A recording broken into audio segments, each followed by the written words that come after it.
Okay. I'm sure there'll be some questions. There will be more. There will be time for lunch. Any questions on this issue? Please come over to the microphone and ask your question.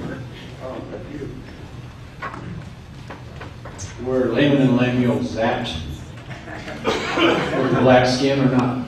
We never read that Laman and Lemuel had dark skins ever. Only talks about their descendants only, which probably came from intermarriage. Hi, John. Quick question: is the curse or separation from God still in effect today? And if it is, who are the cursed ones who, like the Lamanites, also have the mark of the curse, which is black skin? Not everybody who is cursed has a black skin or any color skin in particular. I mean, we may have some cursed people in this room because they're not following Christ. You know? May I quote you? I better say yes because I'll be quoted anyway. No, I don't want to tear you down. But seriously, curse and mark are totally different. God doesn't mark everybody who's cursed. Anybody who isn't following God is cursed. Are there any marked cursed ones today? I suppose there are, since we're all of different shades. I was just curious. That's fine. Thank you. What do you make of the possible relevance of the story of the Amlicites? When you put the red mark on their foreheads, you mean. That's rather an interesting one. In this case, the Book of Mormon tells us that they mark their foreheads with red. And it says then that this is compared with the mark that was placed on the Lamanites. In other words, they marked themselves. They didn't actually have any skin color change or some miracle or because they married indigenous women or anything of that nature. That's a rather mysterious one. Perhaps they were doing this deliberately because they wanted to say, hey, we are not Nephites anymore. And there are people who go both directions in the Book of Mormon. Remember the children of Amulon and the other priests of King Noah? When they had fled and ended up ultimately in the land of Zarahemla, their fathers who had run off with King Noah came back and they ended up stealing the women, the Lamanite women, and marrying them. Well, because their fathers had deserted their first wives, the others had become converted to Nephite religion, and they were now saying, we don't recognize them as our fathers anymore. We're not going to call ourselves Ammonites. We're going to call ourselves Nephites. And by the way, we have not a clue where the Ammonites came from in the Book of Mormon. No, the Amalekites. The Amalekites they show up and we don't know who in the world they are. The Book of Mormon never tells us where these people came from. They could have been indigenous peoples. Yeah. My question has to do with two terms that are used in the Book of Mormon. One is the term scales of darkness falling from their eyes, and the other has to do with the skin of darkness which will come upon them or be taken away. It seems like to me that they're both figures of speech, and they were getting wrapped around the axle in the wrong area. We don't look for people who have scales on their eyes literally. We don't examine them. And yet are not scales nothing more than multiple layers of coverings? Is not skin a covering as a figure of speech? That's a good observation. The scaly eye thing shows up, of course, in the Bible with Saul, who has gone blind when Jesus appears to him on the road to Damascus, and when he goes to Ananias and gets a blessing from him, the scales fell from his eyes. So in that case, it was a really special case. Apparently, either he really had scales, or it was an idiom that referred to the fact that now his eyes were kind of open so he could see the light, in this case, spiritual light.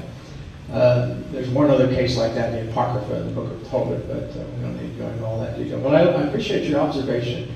That's a very good one. I don't think the Lamanites had scales on their eyes in the physical sense. Otherwise, none of them would ever have converted. And they wouldn't have been able to kill those wild beasts either. Don't have very good aim when you got scales on your eyes. I'm not very good with names. The sister that spoke before you spoke of the black woman Jane. I don't remember the last name. well, but she Yeah. related the experience of how she petitioned for her blessings in the kingdom during the fullness of times. I thought that was a great point. I think in my mind, the question is when and where did it begin? Clearly in my mind it wasn't with Joseph. We know he participated in ordinations of black men, sold his white stallion to pay the price to free a slave. We have many instances where Joseph was, I guess I'm just asking where and when did it begin that we perhaps as a church restricted blacks? Good question, unrelated to my topic today, but it is related to that review I'm writing.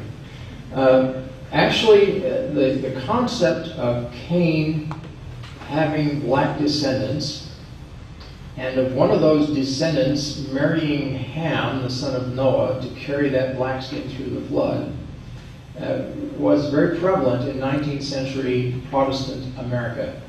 It was the main reason used to justify slavery in the United States. This was not an idea peculiar to the Latter-day Saints. What was peculiar to Latter-day Saints is they started reading that into the Book of Abraham. So that suddenly Egyptus, who, by the way, in one of the Kirtland Egyptian papers is called a white woman. She is called specifically a white woman in one of the papers that Joseph Smith was dictating things on.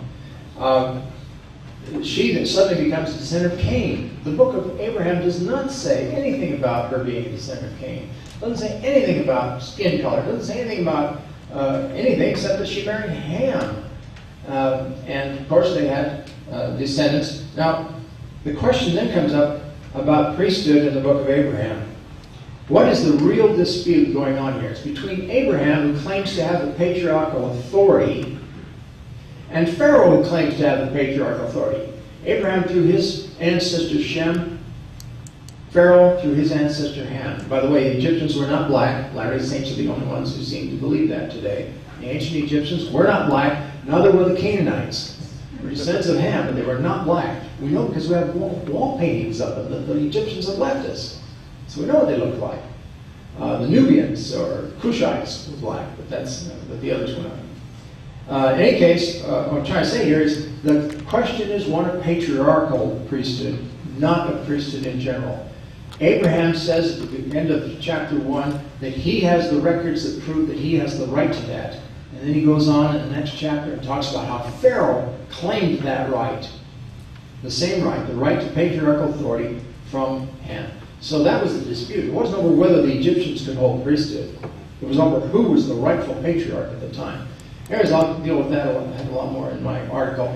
But I think the reason Latter-day Saints got this idea is because it crept into the church as people were baptized who believed in this 19th century Protestant tradition that Ham married a woman who was descendant of Cain.